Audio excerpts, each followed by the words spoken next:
మందమరి పట్టణంలోని పోస్టాఫీస్ ఏరియాలో బొద్దిరెడ్డి రవీందర్ రెడ్డి అనే వ్యక్తికి చెందిన ఇంటి ప్రహరీ గోడను ఎస్ఎన్పిసి సిబ్బంది అక్రమంగా కూల్చివేసినట్లు ఆరోపణలు వెలువెత్తుతున్నాయి. అధికారులు జంగా శ్రీనివాస్, గుజ్జు కొరసయ్య 20,000 లంచం డిమాండ్ చేశారని, తాను ఇవ్వకపోవడంతోనే ఎటువంటి నోటీసులు లేకుండా కూల్చివేతకు పాల్పడ్డారని బాధితుడు ఆవేదన వ్యక్తం చేశారు.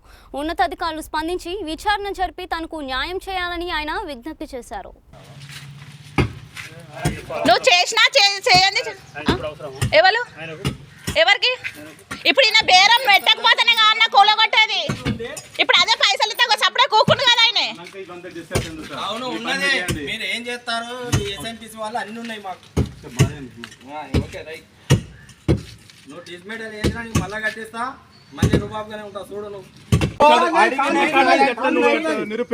నైట్ ఎందుకు ఫోన్ చేసారు? నైట్ ఎందుకు ఫోన్ చేసలే కారణం కొద్ది స్లో చేసారు సార్.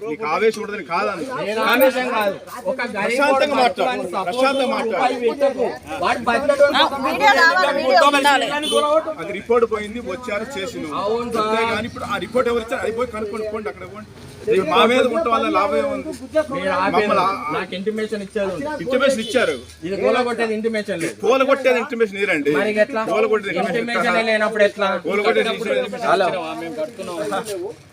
కట్టుకుంటప్పుడు వచ్చి చూసి సార్, అతను వచ్చి చూసిండు. చూసినాక 2-3 రోజులుగా ఫోన్ చేసి లంచం అడిగింది సార్.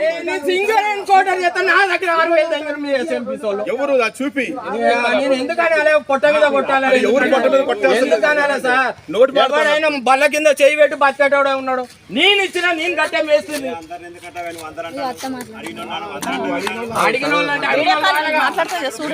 మాట్లాడితే భయపడే ఎవరు లేరు.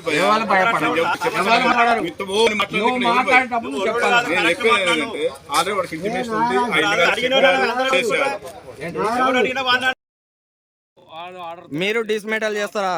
ఇవన్నీ డిస్మేటల్ చేస్తారా? ఏమో చేస్తారు, వాళ్ళకి తెలుసు. ఇవన్నీ అంటే మీ ఇష్టం ఉన్నట్టు. ఇది రాజకీయ నాయకుల కోలాగా.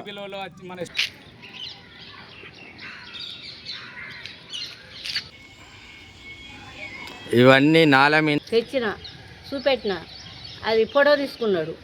మేస్త్రి లీడర్ 2 వరుసలు లేపారు. అప్పుడు ఏమనలేదు. మళ్ళీ రాత్రి 7:30కు మా కొడుకు ఫోన్ చేసి మాకు రేపు వస్తాం, మాకు ఇచ్చేది ఇవ్వాలి అన్నాడు. మాకు కొద్దిగా మామూలు ఇవ్వాలి, నేను ఇంకొక అతను వస్తాము, మమ్మల్ని అరుసుకోండి మీరు అని చెప్పేసినాక మా బావ పొద్దుగాల వచ్చినాక మళ్ళీ ఫోన్ చేసినాక ఇక్కడికి వచ్చిండు. ఇక్కడికి వచ్చినప్పుడు ఆయన డైరెక్ట్ 20,000 అడిగిండు మమ్మల్ని. 20,000 అడిగితే మా బావ లేదు ఇయ్యమని చెప్పిండు. ఇయ్యమనంటే ఇక్కడ కట్టద్దు చెయ్యొద్దు మీరు అని అన్నాడు. మా దగ్గర లేవు, మేమే మా పిల్లలైన పుస్తకాలు అమ్ముకొని కట్టుకుంటాను, మాకే పైసలు లేవు, క్యాన్సర్ పేషెంట్ తమ్ముడు క్యాన్సర్ మా దగ్గర లేవు అని చెప్పేసిండు. చెప్పినా కానీ వినిపించుకోలే. అప్పుడు తప్పేకి వెళ్ళిపోయిండు. మేము అప్పుడు డబ్బులు చెయ్యమన్నాక వెళ్ళిపోయినాక మళ్ళీ ఇవాళ వచ్చారు. మాకు లెటర్ పంపలేదు, ఫోన్లు చేయలేదు, ఏం చెయ్యలేదు. కూలగొడుతున్నామని ఏకైకంగా వచ్చిళ్ళు కూలగొట్టిళ్ళు. ఈ లోపల మా బావ లోపల ఉన్నాడు. మా బావకు కూడా చెప్పలేదు, ఇళ్ళనే ఉన్నాడు. కూలగొట్టేటప్పుడు వచ్చి కూలగొట్టేసి డైరెక్ట్. అదే ఇంటి పేరు ఏంటో తెలియదు. సీను మా బావ కెరక పేరు సీను, ఆయన పేరు. 20,000 అడిగిండు. 20,000 అడిగిండు. 1 వీక్లో డబ్బులు ఇస్తూనే ఉంటే లేకపోతే లేదని చెప్పి మొత్తం ఆయన ఎట్లా అన్నారో అట్లనే చేసిపోయారు. మొత్తం గులగొట్టిపోయారు, ఇటుక కూడా లేకుండా.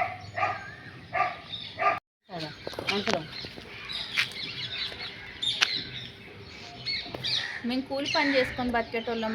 నాకు 2 ఆడపిల్లలు, మా బావకు పాప ఒక బాబు.